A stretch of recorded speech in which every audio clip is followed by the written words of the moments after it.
All right, so now for row 1 of the feet, I have placed 6 single crochets into a magic ring.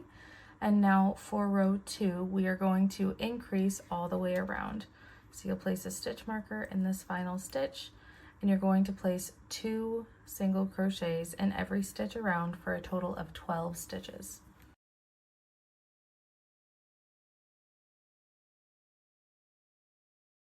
All right, so I've replaced our stitch marker, and then you're going to take this tail and kind of tug on it a little bit, just make sure that everything is nice and tight as it can be.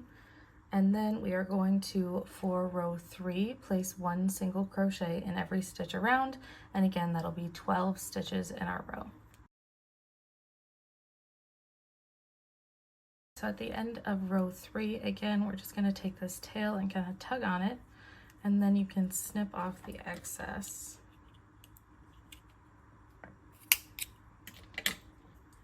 So now, in order to complete the feet, you're going to cut off a decent sized tail for sewing,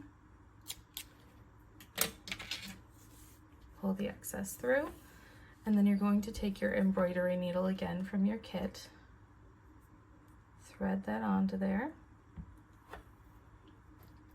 and then you are going to close this by cinching it closed.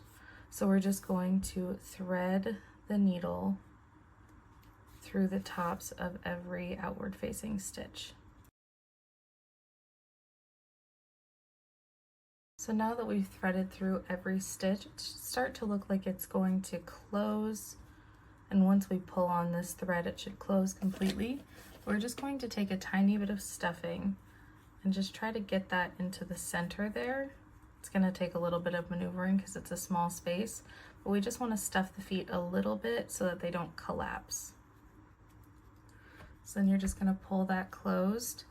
Any stuffing that you can kind of see popping out of the top there, you can just grab your scissors and snip it off.